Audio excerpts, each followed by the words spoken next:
refugees from the Democratic Republic of Congo living in Rwanda expresses the need for the DRC government genuine commitment to resolving the long-standing security issues that have led many of them to remain in exile for over 28 years. Adam Squizera unpacks the report. Kiziba refugee camp, situated in Karongi district, Western province, has been home to Congolese refugees since 1996. Woman Agnes, who arrived at Kiziba refugee camp at the age of 10, and now is the headmistress of the nursery school in the camp, recalls the long journey of over 90 kilometers from Masisi through Minova and Goma to Rubavu in 1996. Agnes fled after the FDLR, a genocidal militia group, killed her parents. It's a journey that is similar with many others, including Kwizera Mbera, who has been in Kiziba refugee camp for over 28 years. We then heard that they started killing our Tutsi neighbors around the village. We noticed they had a list of people they planned to kill and the deaths as well. And when we realized our turn was near, we fled. Along the way, we encountered others who were trying to kill us.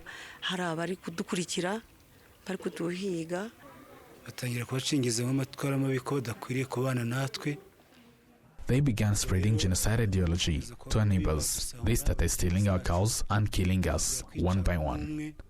Later in 1996, we decided to cross the border, though it was difficult. These refugees also emphasize that the issues should not be blamed on Rwanda, as they are Congolese by origin, just like the members of the M23. We know them from the CNDP, and they are Congolese. Even my firstborn died on the front fighting for M23. They have land, cows, and houses there. It's literally their home. They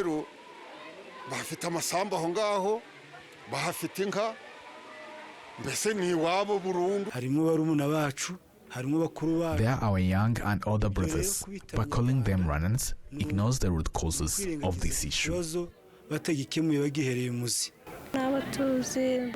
There are those we know who went to the battlefield to fight for our rights. President Kagame emphasized that one of the overlooked aspects is the lack of understanding behind why the Congolese armed group M23 is fighting against the DRC forces. Why do we have over 100,000 refugees here in Rwanda, originating from that region? Why? Why do we have refugees here? Is it because Rwanda wants refugees and attracted them from Congo to come to Rwanda? I said the first question, M23, why would they be fighting? They just like fighting. So, in the fighting that is happening in Eastern Congo, and you call that violation of sovereignty, territorial integrity, how does it arise?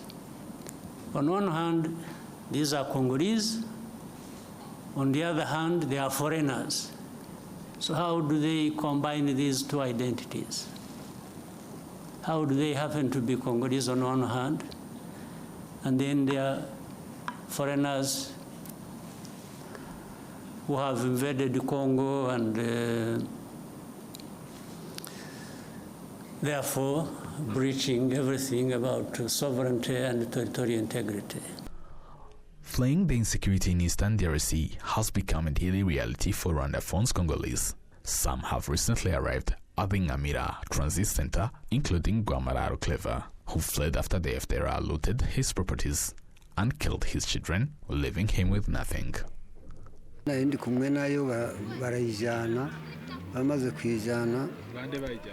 They stole the only cow I had left, taken by FDLR alongside Nyatura.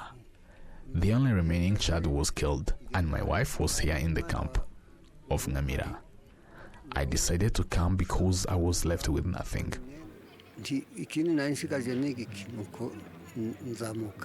Since last Friday, a significant number of Congolese have been fleeing to Rwanda.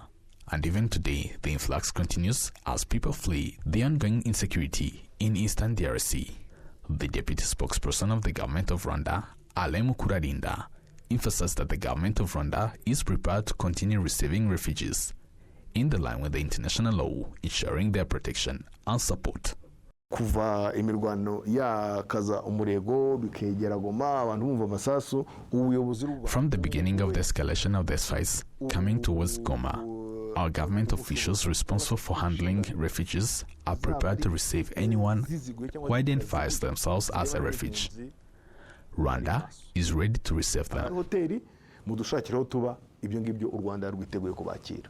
In the last few hours, the M23 announced the capture of the city of Goma. Since Monday morning, some FRDC soldiers have begun fleeing to Rwanda, where they were disarmed by the Rwandan Defense and Security Forces. We fought all the way from the airport, but we were defeated. We fled and came here to Rwanda. For me, the capture of Goma by M23 shows that President Faci has failed from where the war began up to now. Those refugees in Rwanda hope to repatriate to their homeland in the near future.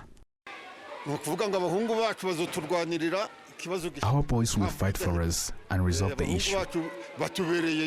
Despite hosting over 100,000 refugees, Rwanda continues to put in place favorable policies enabling the socio-economic inclusion for refugees.